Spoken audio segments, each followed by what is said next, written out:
Welcome to Crime Besties, to another episode. Here we are again today. Meg, how are you going? I'm all good. We're back in the swing of routine and I'm feeling somewhat good with that. Yeah, me too. Oh, me too. Yeah. It's a hard reality Yep. to get back into, but my God, it's just absolutely needed.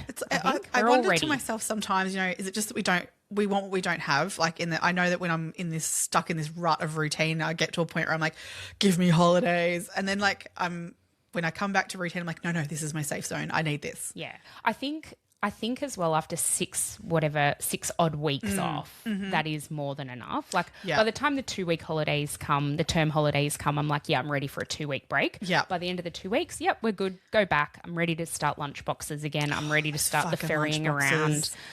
Oh, that's the one thing. And I don't know what I was having this argument with myself last night, going, is it the packing of the lunchbox or is it the washing of it? It's the washing of it. It's the washing. Yeah, for me, it's the washing of them. I fucking hate washing a lunchbox. Oh, the whole getting home and boys, lunchboxes. Yeah. And then looking at them on my kitchen bench. Oh God, that's what it is for me too. I mean, packing, whatever. It takes a bit of time, but it is what it is. I've got that pretty down pat, I think, these days. Yeah, same. Well, because they don't change in my household. Yes, I know exactly what you're talking about. Yeah, so I think for me it's the washing. I can't stand the washing and the little fiddly things because they've all got these fucking bentos and you have to pull it all apart and get the bits. Yeah, oh my God. It's so annoying, but then got to do what you got to do. Oh yeah, and then but I think the worst bit of it is looking at it going, now am I going to open that and how much food am I going to find in there? Yeah. What are the kids having for afternoon tea today? Yeah, exactly. Yeah, literally mine was open looks like we found our fruit that we're putting out with dinner tonight.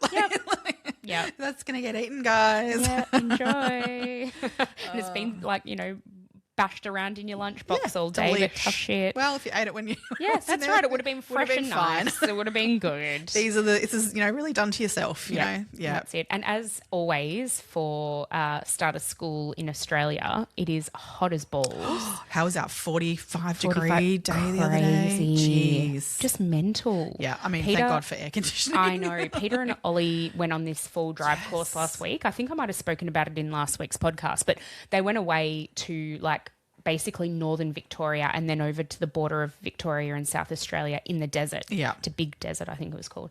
And they went up Mildura way where they had record temperatures in the very high 40s and they were there during some of that and they were camping. Recorded it was 49.8 or 9 or something like that.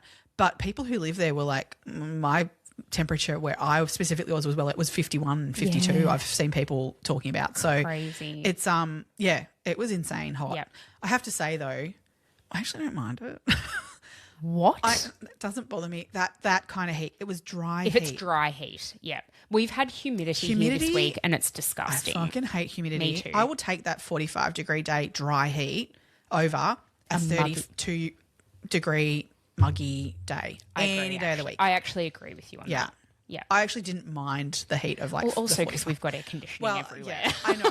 But even just because I was walking at one point between where I work, different buildings and stuff, and someone coming towards me was like, "Oh my God, this is so gross, this heat," and I was like, "Oh, actually, I don't mind it." Yeah, I'm fine. I'm actually fine. You know what my mum said to me? This is such an old person thing to say, but my mum said to me the other day, she's like, "Oh, kids these days, they're so soft.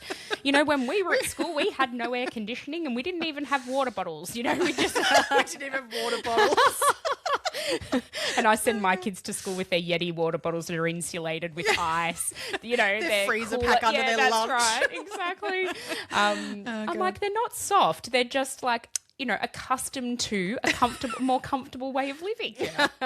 I know. I recently caught up with friends of mine that we used to live across the road from each other, and we'd all go to school, primary school and high school and stuff together. And we were talking about the fact of how we used to walk to school, and some days, and we're like, oh my God, how was it? How far we walked? Kids these days wouldn't walk that far. And we heard ourselves and kind of went, we're old, and kind of went, so yeah, and remember that day it snowed? And I had to walk a mile with no shoes. Oh my God, if we don't joke about it, we are the old people. Yeah, look, I think you are the old people. I'm sorry to say it. Joke or no joke. Now, a bit of a crimey kind of update as well I've got Yes. is the Greg Lynn thing. So there was an administrative hearing for him this week. I think it was a couple of days ago. Yes. And what the court actually... So a lot of the details of that have actually been suppressed from the media. So we don't know exactly what was discussed or how it came to this. But Greg Lynn will actually remain in prison pending his trial. So there was a potential for him to get out, to be like released pending a trial, but thank God he's still behind bars until the trial. So still no date, I don't believe has been set. One of the reports that I saw said that possibly another hearing in July. Maybe that's to set the date for the trial. I'm not really sure. Yeah. But yeah, it'll be interesting to see. So we'll be watching this space for sure. Bloody oath, I'll be watching that space. I'm like, he's got to be held accountable for his actions. Yeah, and not only for this. Nope. There's many more, I think. Yeah. I think there's what we know of. Yeah. I think there's 3 that are fairly clear, to be honest. Agreed. And then I think there might be more. Yep. Anyway, watch this space. Let's just wait and see. Yes, all allegedly, of course. Of course. We've also had some really lovely feedback this week. Like the socials have been, not TikTok. Well, not the TikTok socials, so much. aside from TikTok, have been going off. So we've had some new Patreons. We've had Casey Harkness, Ray, Natalia McCohen, and Aisha Hayward Hassan. Who's from the UK. So thank you, Aisha, for persisting and chatting back and forth with Meg, and then me not knowing you'd been chatting with Meg and then chatting with me. Sorry about if there was any confusion there, but that's all cool. Thank you very much for persisting and joining us. I know that was a bit of a challenge. Welcome. We've had coffees bought for us this week by James S., Hayley H., and someone. So we don't know if it's the same someone that bought us coffees another time, but thank you very much to everyone who's supported us in that way. Absolutely. Then we also have had some amazing engagement, especially Instagram. Yeah. And I just wanted to give a particular shout out to a couple of people. So Heidi Stewart, she's from Scotland, lived in, I think she said Manly. Was it? Yeah. When she was 18 or something. Oh, no, she had her children here. Oh, she had her children here. Or maybe she said one of her kids is now 18. 18, right. Yeah. And so, yes, so thank you very, very much, Heidi. And Rach L. Finch has been liking all of our posts, commenting and making some really lovely comments. So thank you very, very much for that.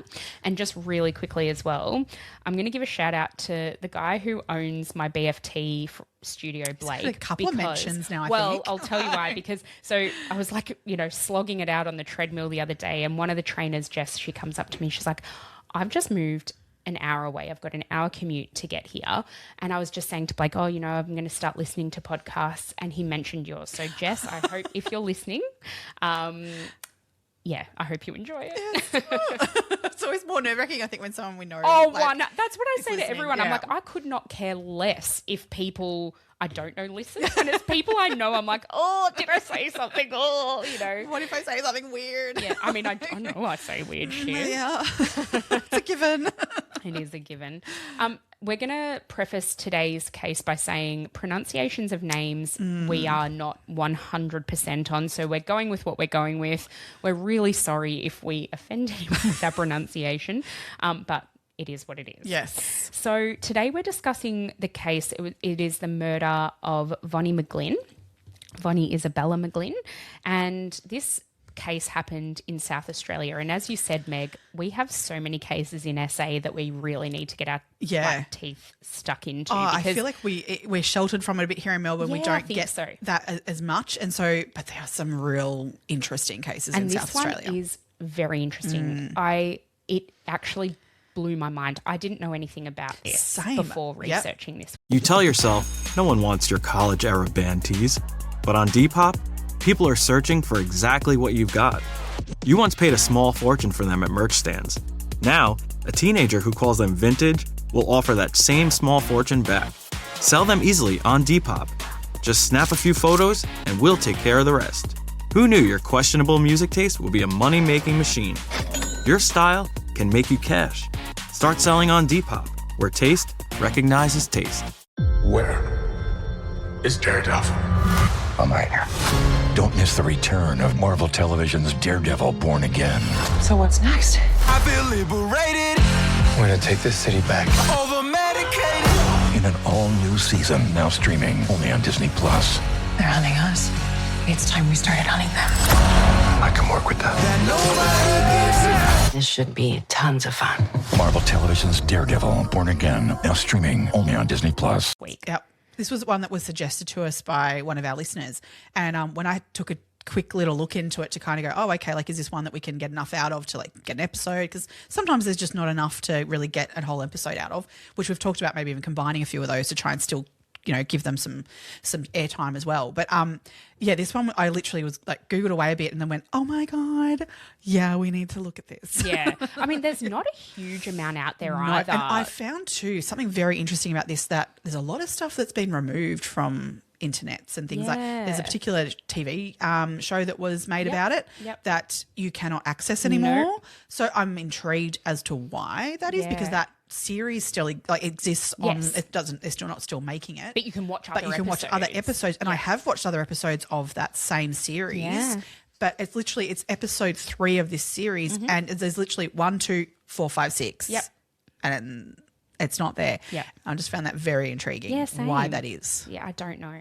I don't know because I don't see what could be, what would make that not able to be seen. I don't know if there's something in it that they ended up going, oh, that's not accurate and we need to remove it. I don't know. But Adelaide just brings the interest up. It really does. It really does. So I think it's probably worth saying right from the get-go, because I think this helps to kind of build the case, is that Angelika Gavare is the perpetrator of this crime and is the person who ended up being convicted. So we'll talk through all of this. Just to give a little bit of a background. So Vonne was a sweet old lady, like a very lovely. You look at her photo, she actually really reminds me of my grandma. She just looks very sweet and lovely. She didn't have any children. She wasn't married. And I think she had been married. And he had passed away 50 years earlier. So she'd been on her own for quite some time, but obviously at the love of her life, and had lost him, unfortunately, quite early-ish in their marriage, that she decided not to meet anybody else. And that was her. And they never had children. So, she was on her own. And but no, she's quite a feisty woman, I feel. Like she had quite a personality, which I love it. Good on her. And I think she was one of those people, like she was quite community minded. She was in her 80s at the time of her murder. Yes. And like she was still living on her own, very independent, very self-sufficient. She was still cooking for herself. And she did have an injury.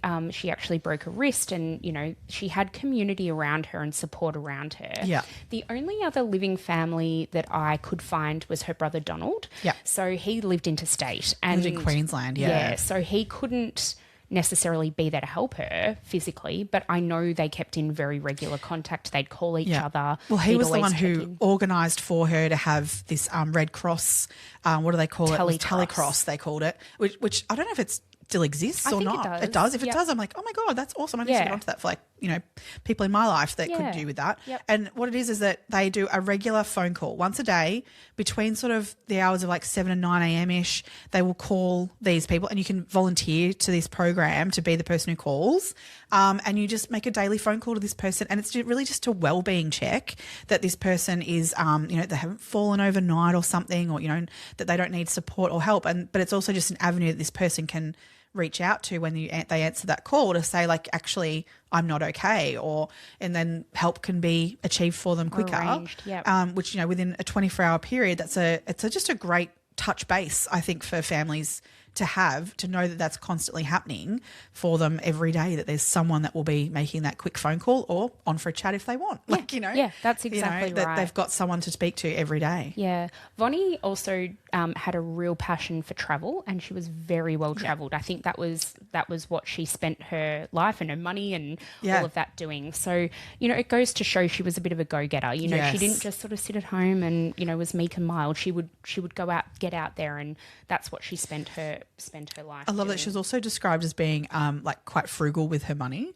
and that she actually owned a fridge that she'd been given as a gift from 1958. Yes. And that was her same fridge she was using to this day. She was someone who I think, she loved to travel and do those sorts of things, and was still doing travel up to this point. She would go on trips, not necessarily overseas, but she would, plan trips for herself and amazing. But she would, put her money where she wanted to use it in those senses, and she'd be frugal in other ways to ensure that she could do nice trips and she things. wanted to do. Good on her. Yeah, Amazing. absolutely. She put her money where she wanted to spend it. Yeah. Good on her. Like, Yeah. absolutely. Yeah.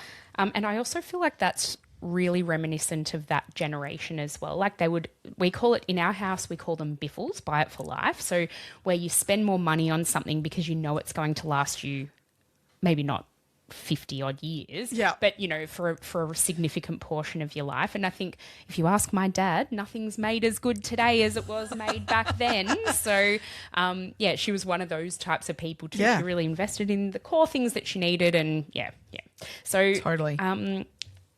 she was living on her own at the time of her murder. Yeah.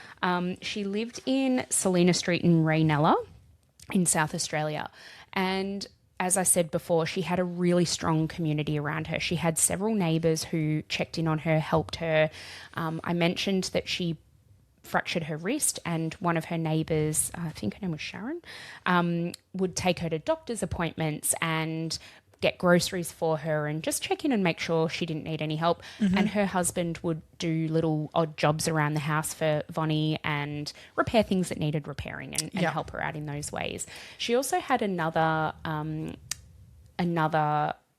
ex-neighbour, Therese, who ended up being just one of her really good friends. Therese moved away from Raynella, but would still check in with Vonne all the time. So she had community around her. She had friends. She would take herself to the shops all the time. She was very routine in what she would do, and I love this, that every day she'd go to McDonald's for breakfast. What's your McDonald's breakfast order? Oh, not a big fan of McDonald's breakfast. Aren't you? No. But I'd get an egg and bacon McMuffin.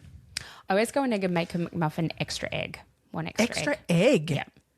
Double egg McMuffin. Yeah. Okay. I can't. I can't do 2 eggs. That's a lot. Oh, yeah, no. That'd be very filling. Oh, well, not really. I mean, no, not for me. No, double egg McMuffin, that'll do me. Okay, Gus. yeah, right. Yep. Yeah, okay. That's my go-to. Just trying to think how you get your mouth around it. Yeah, okay, cool. Oh, no, it squishes down. It's fine. Look, an egg muffin isn't that thick. No, okay, Add a cool. little extra. Oh, no, don't worry. I have no trouble.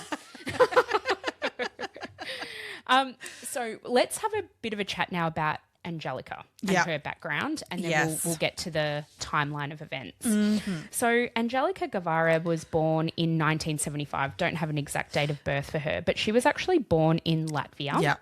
And she gave birth to her first daughter in Latvia in 1993, I want to say. Yeah, I think that sounds right. And then she moved to Australia, and she met a man, and they had this man's name was Giuseppe.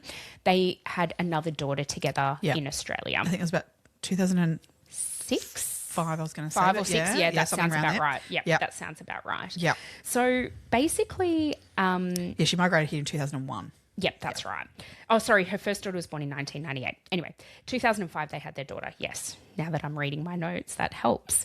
So during this time, Angelika and the 2 girls at the start, they actually lived with Angelika's mum. So she and Giuseppe, I think she fell pregnant very, very early in their relationship, and they weren't quite ready to move in together. So they were living with Angelika's mum. Her name was Inara Dombrovska. They then, so after a few months, Giuseppe and Angelika decided to move in together. Yeah. And that only lasted a very short, like it was a mere month. Like it was from March to August or something like that, like only a few months. Yeah. And then they broke up. Giuseppe and Angelika broke up. And Angelika actually purchased a home after this and moved into that home with her 2 daughters. So this was in August of 2006. Yeah. In 2008, this is just giving you a bit of a background on Angelika and her, I don't know, her MO, I guess. Yeah.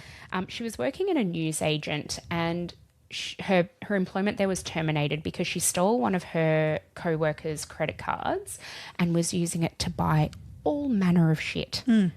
Like, what the fuck? Yeah. Number one, you don't shit where you eat. Like, why? If you're going to steal someone's credit card, why are you stealing your co-worker's credit card? Yeah, she's an interesting person. She's such an interesting person. All of this. There's so much to her that I just really intriguing. Oh, I find her so intriguing. Yeah. She was also studying accounting at TAFE at the time. Yeah. Yeah. Did you find out, like, did she ever finish that? No, because basically the day before this murder, basically, the day before Vonne went missing, she actually had an exam that day. Oh, right. So from where it went from there, I don't know, like, because... Okay. Yeah, all this transpired. So obviously that just kind of went nowhere. I don't think so. Like, but then again, who knows? She might have finished it after she's sitting in jail. I don't know. Like, I've got no idea. Let's wait and see. Yeah. I mean, who gives a fuck, really? Yeah. But there's a long history of her with a number of issues, criminal kind of things that weren't necessarily convicted or anything, but, you know. I know it wasn't only criminal issues as well. Like, she had real trouble making friends and keeping friends, maintaining any sorts of relationships, be it romantic or not. Yeah. And from what I can gather from different bits and pieces, like putting different reports together, is she had a very abrasive personality. Yeah. Yeah. She was just not somebody... She wasn't somebody that people were drawn to or anything like that. No, not at all. So basically the timeline of all of this. Yeah. In November of 2007, Therese Malloy, who was the ex-neighbour I was talking about, who was Vonnie's friend, was chatting with Vonnie, and she basically said, Vonnie said to Therese that there was this young woman who approached her about becoming her carer, right? So at this point, Vonnie had broken her wrist. So, yeah, in 2008, August 2008, she'd broken her arm, and like Vonnie was willing to take some assistance during that time, but as we said, she's a very independent sort of person. So she wasn't really wanting like too much help. She took on Meals on Wheels to help her with that sort of things. She would have someone come in and help her with the showering, and she did have some transport support with, you know, for appointments, being that, you know, her neighbour and things like that you mentioned. Neighbour Sharon, but this is when, this is where it gets really weird, because this random young woman appears at Vonnie's door offering to be her carer. Yeah. Now, Vonnie has discussed this with several people. Yeah. The first person she told apparently was Sharon, her neighbour, and this was on one of her visits to the doctor, following up like something with her broken arm. Yes. And Vonnie just mentioned to Sharon that this had happened. And Sharon was like, oh, that's a bit weird, but kind of dismissed it because Vonnie dismissed it. Like she was like, oh, it made me feel a bit uncomfortable, but I just told her to go away. Well, because at first, if you just told her, no, like go away, and she's got, we sort of go, well, okay, so maybe there was some sort of connection of like a council, you know, get in touch with these people, you know, there's different services they provide, and someone's rocked up and they've been a bit of a miscommunication that she had already said, no, she didn't want that sort of stuff, and they've rocked up, and so Vonnie's had to tell them, no, I really don't. Yeah. Goodbye. Yeah. I think a first initial like contact of that, you'd kind of be a bit like, it's a bit weird, that's but what okay. happened. Yeah. But then this person was clearly quite persistent, because then Therese, her former neighbour, reports that Vonnie mentioned she was really afraid of this young woman. She'd approached her multiple times, and apparently, according to Therese, Vonnie had said to her that this young woman had said to her, you can pay me and I can move in. Yeah. Like, she was so forceful. And like, not only like she was forceful in language in that way, but she was also like, she'd come and knock on her front door, and then when Vonnie would ignore her because she didn't want to answer it, she'd then go to the side window, and then she'd go to the back door and continue. Like, it wasn't like she was not taking no for an answer at all. So then the next report comes from Donald, which includes all of this persistent behaviour. Yeah. And according to Donald, this young woman has said to Vonnie, I'm here to be your carer.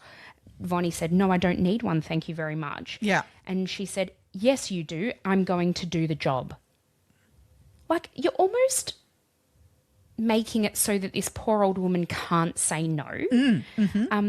I think Therese said to Vonnie, you probably need to just let the police know about this, just because it's not okay. It's unsolicited. Yeah. You haven't asked for this. But I'm not sure I don't think Vonnie ever contacted the police. No, I don't believe so. No, okay. But no, so only it was family and friends who knew about it, but police were not aware of it at that point. Hadn't gotten any further. Yeah, okay. Yeah. What Vonnie did tell Donald, so this is probably third or fourth time that this young woman's been knocking on her door. She's like, I actually do recognise her from down the street. Mm. And So it wasn't somebody that was completely unfamiliar to her. All right, let's just sort of keep that in the back of the mind. Yeah. So we're now in December, early December, the 2nd of Yep. December in 2008. So Yep. telecross call between 7 and 9 a.m. at some point. On that morning as well, Sharon saw her pottering around in her yard, which was something that she did every day. Yep. And, you know, they did the hello, whatever. 3rd of December, the scheduled telecross call happened at 8:45 a.m. Yep. Again, everything seemed to be okay and above She board. answered that and all good. And that was fine. Yep. On the 4th of December, the usual call was made by telecross. No answer. And they called multiple times over the next hour or so. And now this was something, if Vonne was ever travelling, she would let them know that she wasn't Yep. going to be there to take the call. She would also let neighbours know if she wasn't going to be home. Yep. They helped each other with bins and keeping an eye on yeah. houses and all of that sort Yep. of stuff that you do for your neighbours.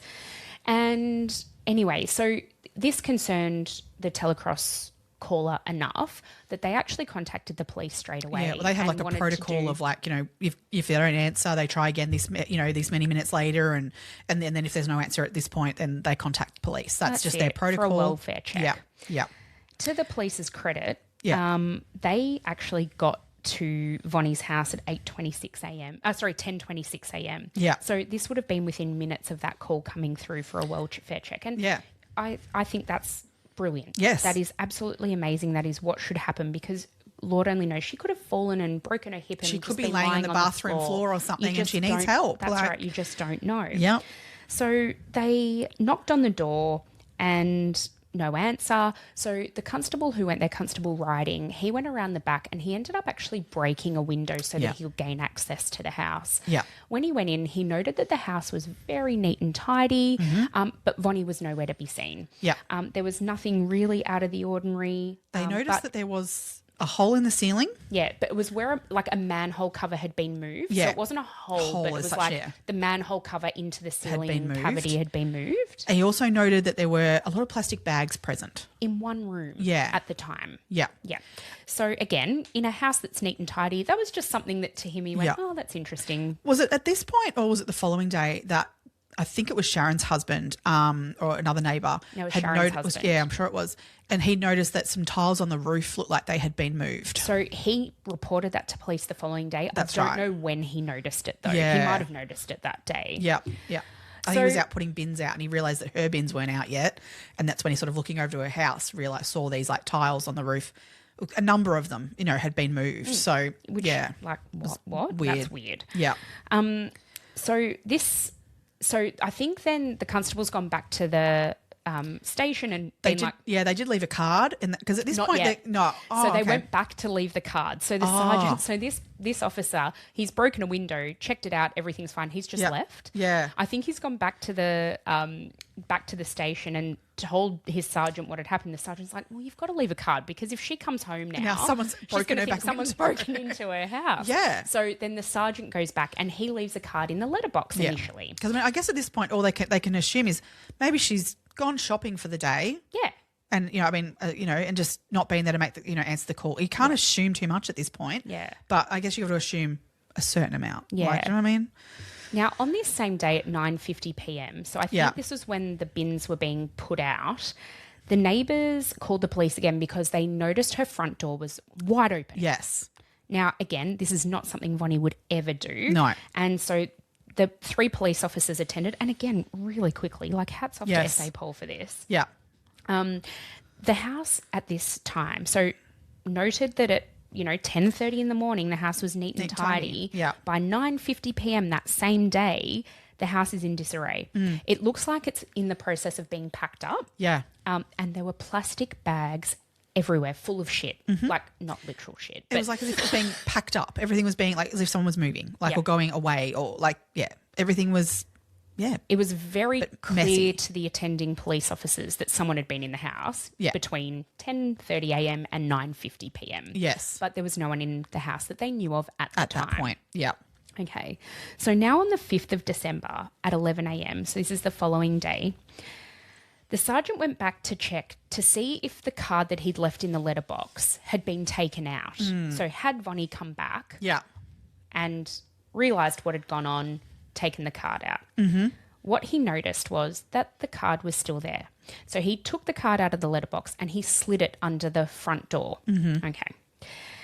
At 7:30 that night, he's obviously directed some more officers to go back and just double check again. Like something wasn't quite sitting right with this entire situation.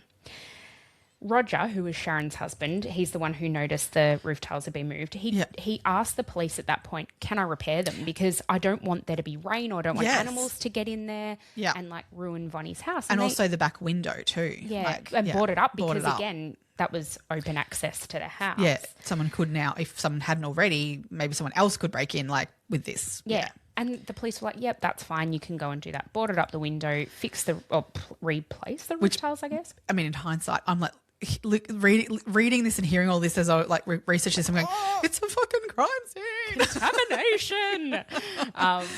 But you know what? He was just a neighbour concerned for his neighbour's house. Yes. And look, at this stage, I don't think the police, they didn't really know what they were dealing with, to be fair. No. Okay. So we're now at the 6th of December. Yeah. The police card is still on the floor.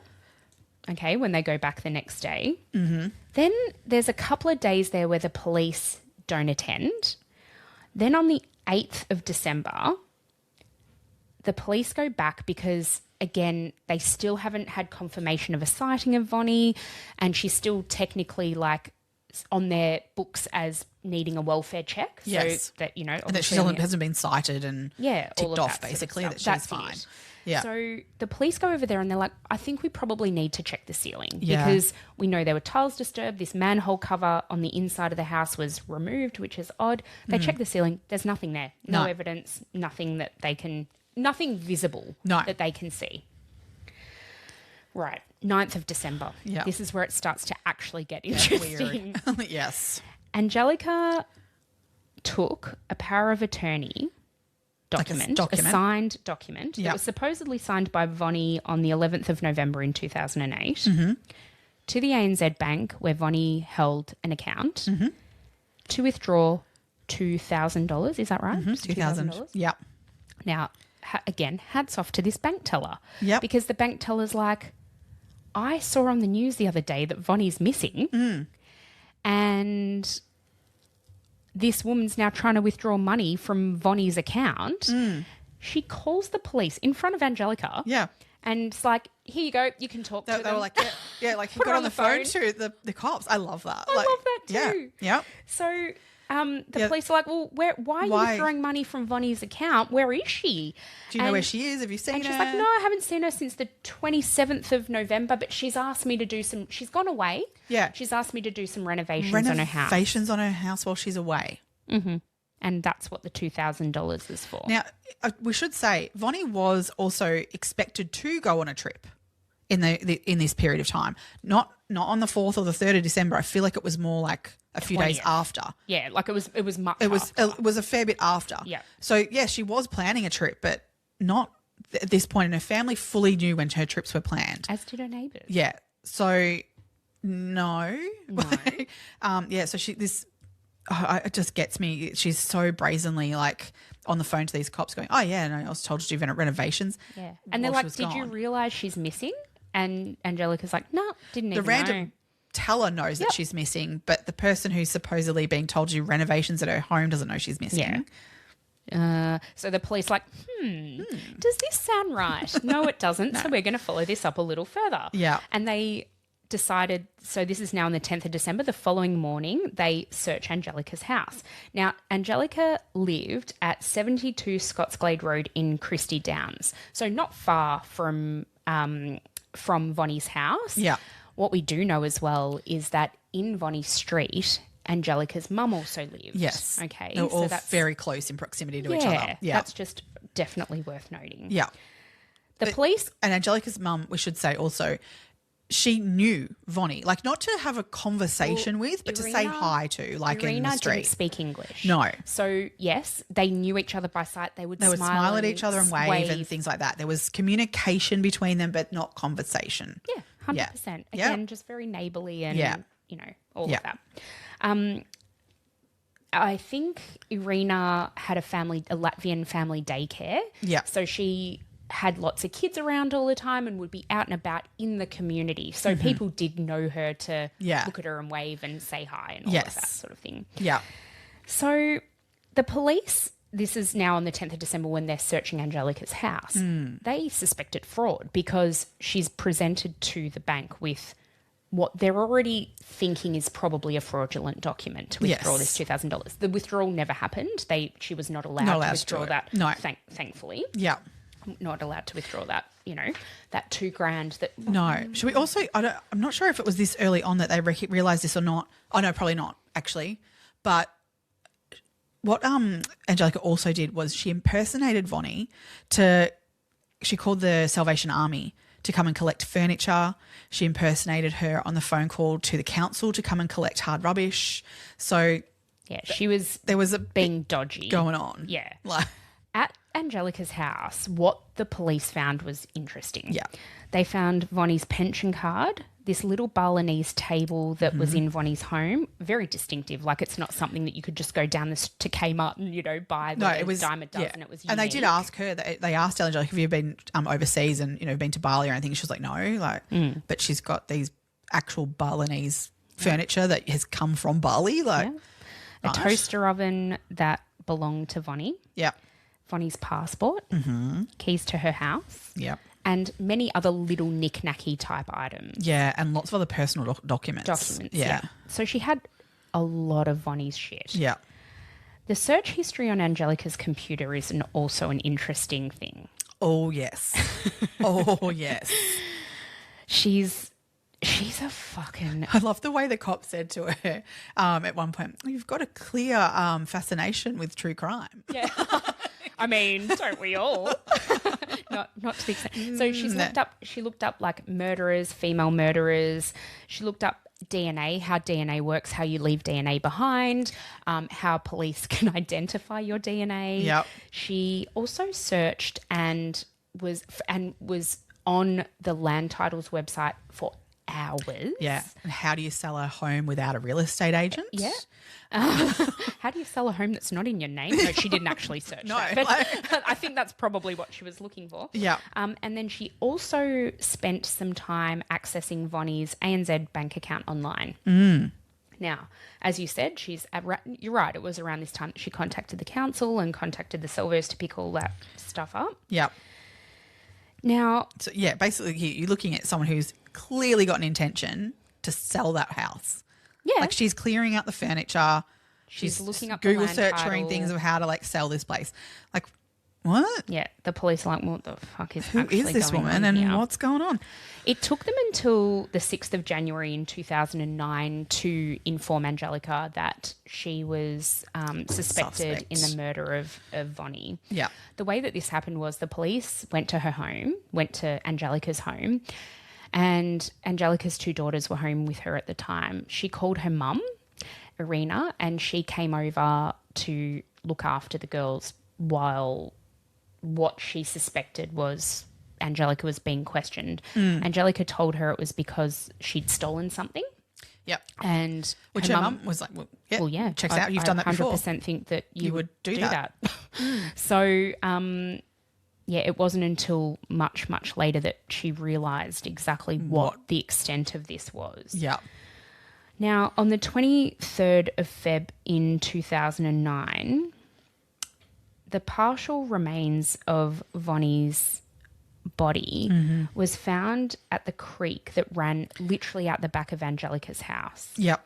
Like literally across the road, like right there. Yeah, right across the road. Right across the road. Yeah. From her home. Yeah. The head, arms and legs had been removed from her torso.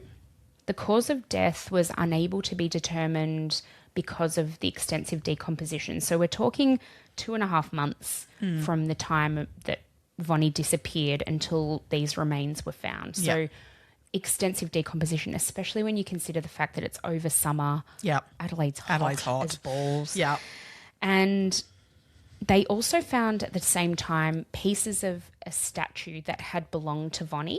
Yes. And they were found in and amongst these other body parts that were found. Yeah. And we should, I guess, say, the body parts that were found were not her head, her hands. Yeah, head or hands. Head and hands, that's right. So there were other, so not all body parts were found at this point. What they were able to determine on autopsy was the fact that a hacksaw had been used to dismember the body. Dismember her body. Yeah. Just, oh my God. Yeah. So a couple of days into the search, now, because they were still looking, they'd found her torso and her legs and her arms.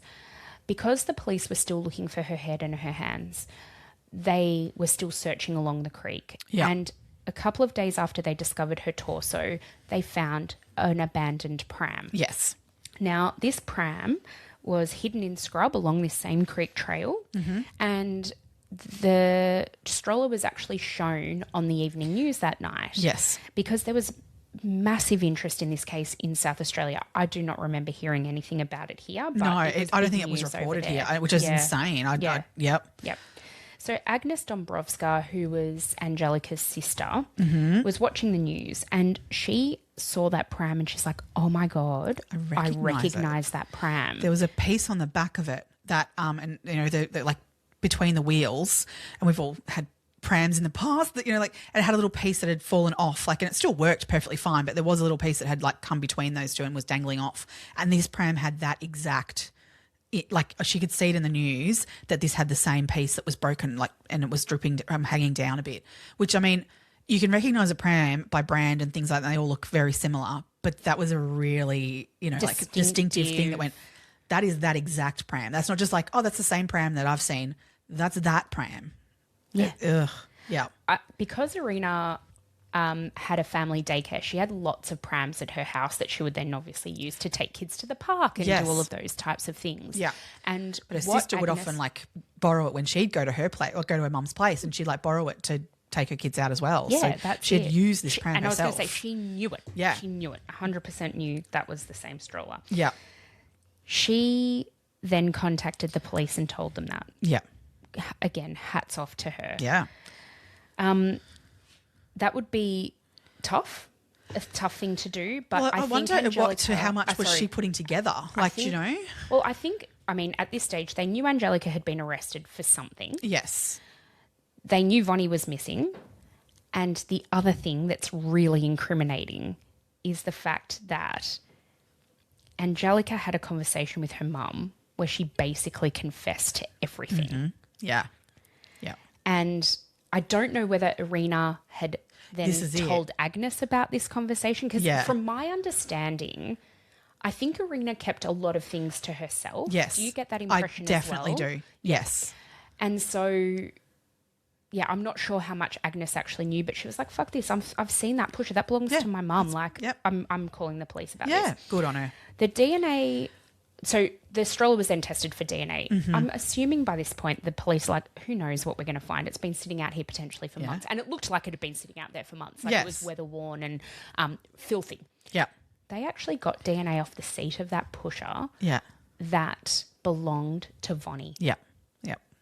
They also found DNA belonging to Vonne in the boot of Angelika's car. Yes. Now, eyewitnesses saw... There was also blood on the pram too. Yes. As well as the DNA. Like there was, yeah. Eyewitnesses reported seeing Angelika push this pusher down the creek trail with plastic bags in it. Now, it's really hard to corroborate that because these people came forward after a lot of these details had been released to the public. So they're not necessarily reliable witnesses. I'm not saying they were lying. They fully think that they saw her potentially, now we know, transporting Vonne's body. Yeah. But really hard to kind of hold up in court. These people did testify in the trial, but I don't know that a lot of weight was given to their testimony. Yeah, there was quite a few that would be dismissed by the judge. Yeah. Yeah. Yeah. And I can actually understand that. Yeah. I can. Yeah. So Angelika was charged with the murder of Vonne. She pleaded not guilty. Yeah. Now, her first statement... First version of events. Let me go through what the police allege first, actually, and then we'll get to Angelika's version of events. So the police allege that Angelika battered Vonne with one of her own statues which is what they found remnants of with her, in and amongst her body parts. Yep. Dismembered her body with a hacksaw. Yep. Transported her body back to her house in the boot of her car, and then disposed of it via the pusher down the creek path. Yeah. So while she kept it at her place, she buried it in the backyard under the kids' cubby. That is so fucked up. Do we know how long did they allege she kept her body there for? I think it was like 5 days. Oh, Jesus. I think it was 5 days. Oh, Yeah. my God. Yeah. That's disgusting. Yeah. And her kids were playing on that cubby house. Mm-hmm. As well as other kids that were, around. Oh, that's I don't know, awful. like, yeah. Oh, that is so friggin' awful. I didn't realise it was that long. I thought it was like overnight. I believe it was like, I'm pretty sure it was, because they don't really know the exact what day. timeline. They're assuming Yeah. there's fairly tight timeline because of the phone calls that were made by Telecross of like when things occurred. Yeah. So they believe it's 5 days. Oh my gosh.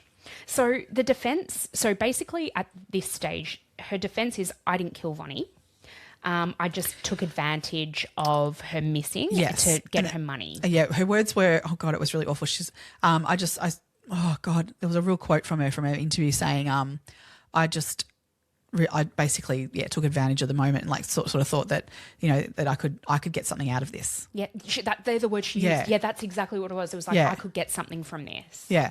So she was sort of fucking psycho. Yeah, basically saying, someone down the street from me's gone missing. Well, she's got a good house. I could make money off of selling that. Like, and so if I do this, so she was admitting that to that portion of like, fraud in terms of the power of attorney and stealing things and planning to sell the house. She was admitting to that. But I don't know what happened to her. I just would have went, I didn't kill she's her. missing. Sweet, I'll go. Take over her house. Her body's literally found at the front of your house, basically across the road from where you live. Yeah. Oh my God, honestly. Well, this was before the body was found that she was admitted to that part. Yeah, that's true, actually. Sorry, I think once the body was found, right. she then changed her story again. That's absolutely right. Yeah. You're absolutely right. Yeah. When this all went to trial, the witnesses that came forward and gave testimony, Vonnie's brother, neighbours, the Red Cross staff, the Telecross staff, and even the McDonald's staff who, because she went to McDonald's like all the time and it was quite a regular thing. On the 3rd of December, she had gone to breakfast. She'd answered her phone call at 8:45, as we said, from Telecross, and then she'd gone to McDonald's. So there were sightings that we knew where she'd been on December 3rd. Yeah. And the other interesting person to give testimony was Inara. Yes. So Inara is, again, I think hats off to her. She obviously knew her daughter was a bit of a bad egg. But the court was so good with this. They took they paused everything for her to like get legal advice on because she said independently that she would give testimony. Yeah, but they really wanted to be sure that she was okay with this and that because, as being a parent, she doesn't have to. And also English was her second language, so they needed to make sure she really understood as well what she was doing, what the potential implications of that are. Yeah. And she still decided to go ahead with it. So with a Latvian interpreter, she gave testimony. Yeah. So another person that gave testimony was someone that was in a cell with oh God, this is so funny. with Angelika. Her name's Amanda Patterson. Amanda, yeah. Who look, the judge kind of dismissed what she had to say, although to me it kind of checks out. Oh, totally. But But it's like a bit. It is, but she basically was saying that in jail together, sitting there waiting for her trial, Angelika had confessed to her what she had done, and so that was her testimony was like that she had murdered Vonne and all these. But yeah, the judge was basically like, this person Amanda was in jail for like telling lies as well. Literally. So, literally. Fraud. So she was like, I'm not going to really put too much weight on what you've got to say.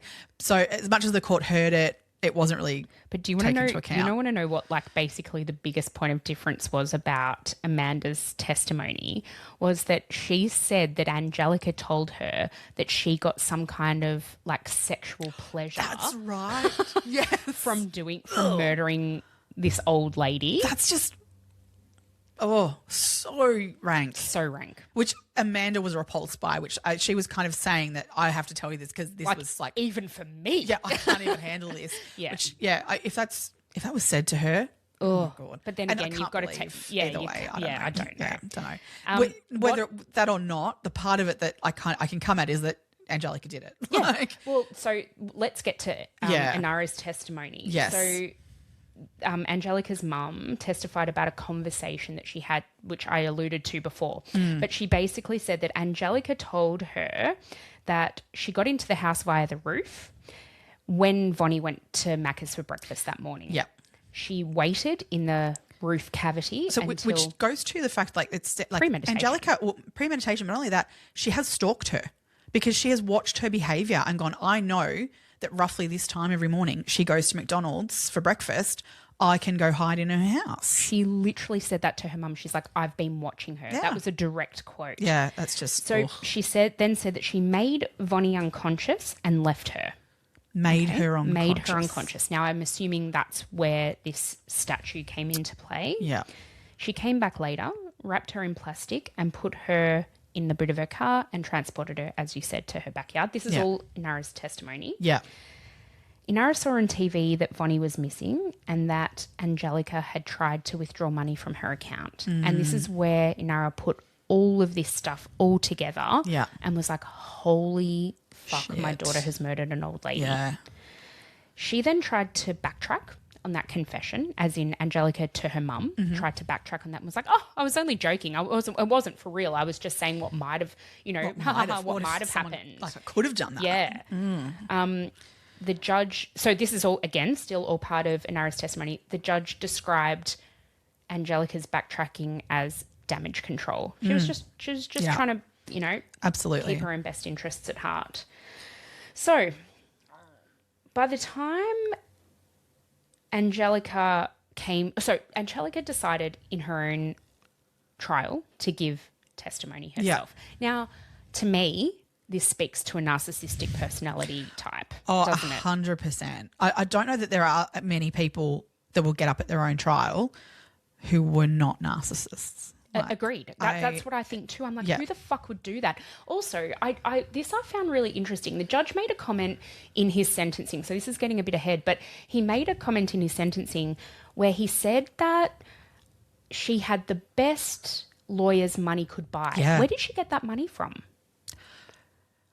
So what I'm saying is she had really good legal representation. I don't know how, but she did. But because she did refuse free legal. Yes. She was eligible for free legal advice, and she refused that. That's right. So I don't know where she got the money from to pay these. Whether lawyers, or not these they lawyers would have advised her for sure. Yeah, and I wonder if these lawyers were like, we're him pro bono because it's a good publicity. Yeah, maybe. I don't know, but I mean, you were never getting her off it. I mean, God. No, God, no. Anyway, so that was just I didn't really see how she had the means to afford these amazing lawyers. Not at all. I don't know about that. Yeah. But anyway, they would have advised her, I have no doubt, not to testify, but she did. Yeah. And when she testified, she changed her story. So it's just insanity. Oh, she's a nutter. So she basically said that her ex, Giuseppe Dianelli, hit Vonne with his car. Had an accident and killed her. Then he rang Angelika. Now, I don't believe their split was all that amicable. Oh no. Do you not know the story? Oh, no, go. Oh my God, that their relationship was toxic as fuck. Oh, go. So at one point, I think it was the end of it. So they ended up in court, right? Because she was accusing him of being abusive and all this, and that he had broken her leg. That's right. Yes. And so, and in that court. However, it came out, I couldn't read the entire transcript of this court case, but at the end of it, the judge had turned to them and said that Angelika was so unbelievable that there is no truth to. She didn't even ever have a broken leg. Like, it's not like she'd broken her leg and fallen over and broken her leg and she used that to her advantage or something. She'd literally not broken her leg. Like, so he was like, you're so uncredible that I'm throwing this all out, and found in favour of Giuseppe, and that he had never been abusive, and it was all made up by Angelika. But what was she trying to achieve by doing that? Getting more money? Just getting more out of him for child supports and all these sorts of things. But I think just custodies and stuff like that. Isn't going to give you more money. No, and I don't know. I think it was just more of a custody thing, or the separation of assets. I'm not really sure. Okay, but yeah, it was a really she's She's a got some piece of work. serious issues. So the fact that she then says that he called her in his moment of need, no, yeah, he wouldn't have they called hadn't her. spoken in like years. Yeah, they aside had from- obviously communicated in terms of very minimal to do with their child. Oh, I but believe they didn't even have they no, didn't talk to each other. No, they did not speak to each other. Like, as in, that's what I mean. Like, there was maybe a message here or there of like, you know, I'm picking up their child at this Yes, time. yes. But there was no actual communication between the two of them. He was like, she is the last person on earth I would call for help. Like, I don't even speak to her. She then says, she said, Angelika then says that Giuseppe came and got her. Yeah. They then went, so apparently when he hit her with his car, he dragged her into her house, as in into Vonnie's house. How he would know that she lived there, I don't know. That part of the story wasn't told. No. He then picked up Angelika, took her back to Vonnie's house where they wrapped her body in plastic and then got rid of her. Yeah. That's how she says that all came about. Yeah. Giuseppe like ends up, obviously he then is called to the stand to like, then after this all transpires, because like I think the whole court's a bit like, wait, this is a whole new story. What? So he ends up, you know, coming onto the stand and they question him, and he literally laughs at this as a proposition of what occurred. Like he's like, this is just laughable. Like, I don't speak to her. Yeah, and also he had an alibi for the day. Airtight alibi, yeah. He was at his nephew's birthday party. There's like photos, there's video 30K of him. away. Yeah, he could, it was physically impossible for him to be in the area for this to have occurred. Exactly. Yeah. And when you match that up with like when the police attended, there just was no physical way he could have done it. No. Oh my God. It's just, it's actually bonkers. Oh, absolutely. She is absolutely bonkers. We didn't say this before, but this was actually a judge-only trial. There was no jury. The reason for that being that this had been so publicised in South Australia. The rest of the country, not so much. Yep. So it was a judge-only trial, but he did very well, I think, in this trial, because the way he conducted the whole aspect of Anara giving her testimony, and because there was an appeal of it eventually, based on the fact that that Anara, they said that Anara shouldn't have given, that she didn't want to. They one of their appeals was that Anara didn't want to give evidence and she was forced to, and it was so clear by the way the judge had conducted this that she was never forced. Time was given and counsel was given for her to make this decision, as you know, in absolute clear mind. Yes. So and knowing the consequences of giving the testimony, it was absolutely dismissed after that appeal, because it was just the judge did it exactly how it needed to be. So initially she was found guilty of murder, was imprisoned for life with a 32-year non-parole period. Yeah. At the appellate court, one of the reasons she appealed also was because the judge had implied in sentencing that there was premeditation involved, and she said there wasn't. And I'm like, you were just commenting before about all of the premeditation. You know, I've been watching hid in the roof. her. You hid in the roof. You knew her comings and goings. Her lawyers even went through with an appeal with this stuff, like, because it was all so clearly covered in the trial that those things were not. Yep. There was not, she also said that another point of appeal was the fact that the sentence was excessive, and because she'd had no previous violent charges, and that was completely dismissed, because it was well within the rights of the judge to impose such a sentence for such a vicious and heinous crime. Oh my God, yeah. So she did, obviously she was telling all these lies throughout the court case, but 10 years after the fact, she finally did come through with confessing to what she did. Yeah. So she has admitted now to what happened. And but then I look at that and I'm like, you are fucking doing this because you want an earlier parole. Like, you're doing this for your own self. Oh, totally. Yeah. But it did take her 10 years to do that finally, which she then, did appeal then at that stage as well for a shorter sentence. And again, it was thrown out because the judge said that that there's no way. So in 2024 it was that she wanted a reduced sentence due to the fact that she'd now confessed and all these things. But the court rejected the application in 2025 based on the fact that it took her too long to come forward with the actual story of what occurred. The other part of it is that South Australia have a no body, no parole. Yes.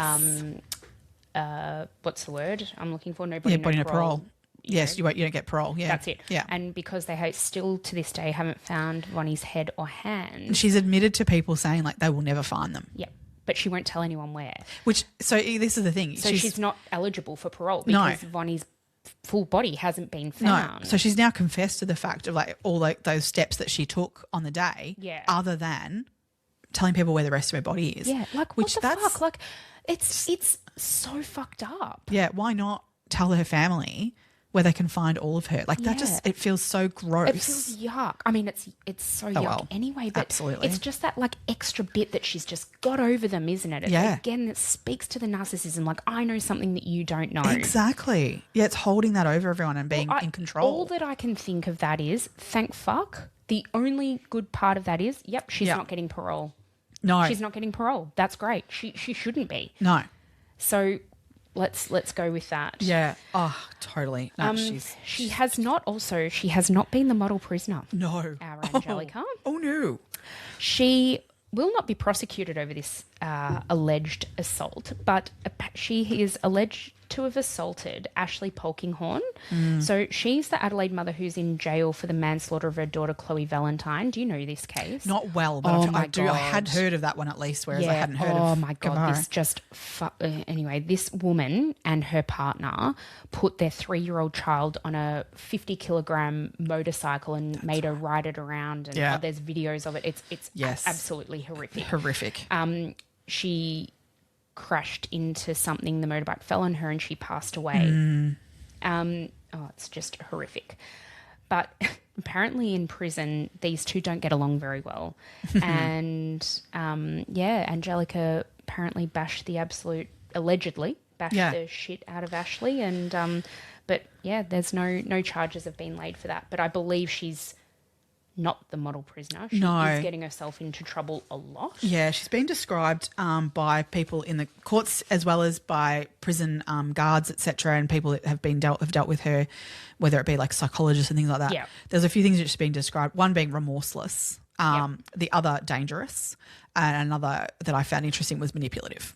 They're sort of fairly key words that are being used to describe her back at this point where she was going through the trial, but to this day, those that are dealing with her still label her as those things. So she shouldn't be getting parole if they're sorts of, labels that she has by professionals in the system. I feel like she'd be dangerous. And given, I think she has had an official diagnosis of narcissism or narcissistic personality disorder. More than that. Oh, there would be for sure. But it just makes me think, though, that, she'll get out. She won't change because she won't think she needs to because she's, great the way she is. Yeah. And what would potentially come next? And then you think of the implications of that on her children. I hope that they are getting some help and that they are okay. Yeah. As okay as you can be after going through something like this. She's an interesting one in that, we talk about, she's not a serial killer, but she clearly hadn't, this was kind of nothing to her to murder Vonnie. And I look at her as her background, and there's generally like childhood trauma and all these things in her.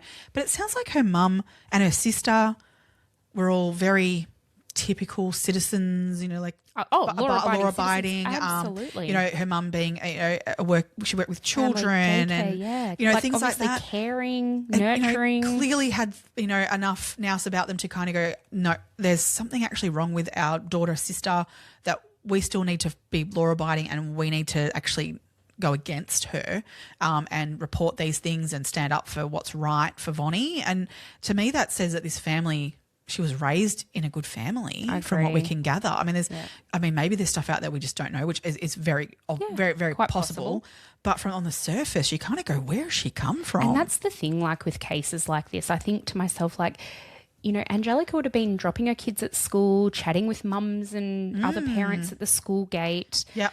And then on the other hand, she's going out there and dismembering another human being. The contrast of that is mind-blowing to me. And the other image about this that I cannot get out of my head is her transporting Vonnie's remains in a pusher that she had used to push her own children around in. Yep. That disturbs me. The whole thing of murdering somebody, Yep. but then chopping up their remains. I know. That is next level. It is next level. And and a female doing that just seems so unusual. I know. I can't even. It's so brutal. Yeah. Like, it's so brutal. Really does floor me. Yeah, That same. I mean, I think of the like, whole thing. I mean, it's similar. It's Adelaide again, but Snowtown esque in terms of dismembering bodies and stuff. That you kind of go into this bunch of men doing that. Yeah. is still not incomprehensible, but I can grasp that slightly more than a female on her own making these decisions to murder someone that brutally. It just seems so unusual. Like, for money, like as in to get her house and it's a. But how did she think she wasn't going to get caught with this stuff? It was so. I know, but also like, how did she think she? I'm just thinking like in terms of identifying ourselves when we're doing things, right? Mm. How did she think she was going to sell Vonnie's house without someone going, "Hey, this doesn't look right"? Like the way her brain thinks is really not normal. Mm. She clearly has mental health stuff, and diagnosable things, because there's no one who is purely sane that would go like, I can get away with that. No way. It's in your own backyard, basically. This is someone in yours and your mum's, streets, your neighbours, let alone so you are close enough by proximity to be identified as doing this. I just can't get her thinking as to where she thought she knew more than others and was more intelligent than everyone else around her, which I know that's narcissistic traits of but this is like taking it to the absolute extreme to think that you can get away with it. Yeah. Oh, I know. It's just, I think we could talk around that for a long time. I'm interested to know what people think. Yeah. And especially our listeners who are in South Australia. Yeah. Like, I'd love to know what the vibe was around the time. Like, yes. Were you talking about this? Was this something that everyone was like, I wonder who did it? Or, I'd love to know. It's clearly that person. Yeah, I'd love to know, like, what the rhetoric was around the time. Yeah. The other thing I wanted to highlight in this a little bit was elder grooming, which I don't think this really... It doesn't strictly fit. It doesn't strictly fit. It was an attempt at it, I think, a very poor attempt in that, because elder grooming, we talk about, child abuse and children being groomed, but elder grooming is really a thing. It's been and has been a thing for a long time, but we just now label it. We now know what it is. And people, taking advantage of older people, and that's what I think. She was aiming to do was to insert herself into Vonnie's life. And then take advantage of her financially and all those sorts of things. But when it was rejected, her alternate for that was, I'll just murder the bitch then. Yeah. Which is just whack, as we said. Yeah. But, I mean, I think about how this could have gone if Vonnie had allowed her into her house still. I still think it would have ended up in murder, to be perfectly honest, because that's just Angelika's MO, I think. But I agree. But this can be something that people around us can be experiencing quite regularly, and that we need to be more aware of. Yeah, and people taking advantage of vulnerable old people. They might be lonely, and a new friend might come along, and then eventually they get talked into signing things over to them. Yeah, and all of that sort of stuff. It's just something that we need to keep an eye on and be a bit more aware of. You don't want to. This is the thing. I think it can look on the surface like this person is, caring and doing all the right things and supporting someone, but sometimes people's motivations just aren't as nice as you think they are. 9 times out of 10, it probably is that. Yeah. It probably is that someone's just noticed that there's somebody who needs a chat or whatever, or a neighbour that's in need that might need different things. But there are fucking shit people out there. Oh, yeah. Oh, yeah. who are willing to take advantage. Yeah, definitely. Yeah. But I mean, I'd say, I don't know that this is technically that. I think she attempted it, but she didn't have the personality trait to be able to come across as even caring. She couldn't even, have a conversation with her for, 5 seconds the even. fact that she was so forceful and she's like, I'm going to be your carer, you're going to pay me. Yeah.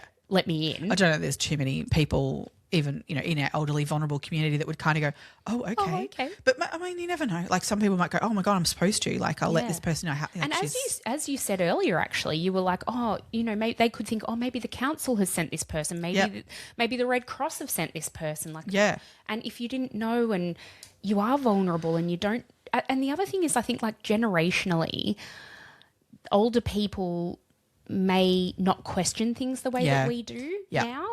And so, well, it's how they get scammed on phone call things, like more, I shouldn't say, I mean, not solely, I'm sure plenty of younger people do too, but Definitely. they're definitely a community that get targeted for that stuff Yeah. as well, because they don't understand necessarily how things work in that element, in those circumstances, because, you know, it was different back, you know, yeah, because back in the day, you know, people were not always trying to scam everyone like they are today. Seems to be more a-holes and taking advantage of situations than there were ever before. Yeah. Yep. Yes. I think that kind of brings us to the end of think this so. one. It was a bit of a shorter episode than normal, but Still gritty. yeah, still gritty. We're really keen to know what everyone thinks about Yeah. this one. Yeah. Now, next week we are bringing you a very, very highly requested episode. Yes. This is the West Memphis 3. Yeah. Yep. So we're leaving Australia. Leaving Australia. Yeah. We're distancing ourselves a little bit, but Yeah. West Memphis 3. That's a very, very interesting. Really case. keen to get into this. I don't feel like I know enough about this case. Same. It's something I know of it, but Yes, I'm like, yeah. I'm actually really keen to really sink my teeth into this and find all the bits. All the nitty gritty. Yeah. Agreed. Awesome. Thank you again for joining us on another episode of Two Crime Besties. If you haven't already, please join us over on TikTok, Instagram. Our handle at TikTok is 2.crime.besties. Everywhere else we are at 2crimebesties. And you can join us over at Patreon, patreon.com/2crimebesties Yeah. with a TWO. And love it that they've got a few people over there on TikTok who are coming and, you know, liking everything and really trying to push us. So thank you very much, because we're just a little crowd over there at the moment, but we're building. Yeah, Building. absolutely. It's growing. It's growing week on week. We love I don't that. feel like I'm quite in the abyss that I was at the beginning. So, you know, thank you. Thank you very much. So, very appreciated. Have a great week, everyone. Absolutely. Stay curious, crime besties. Bye.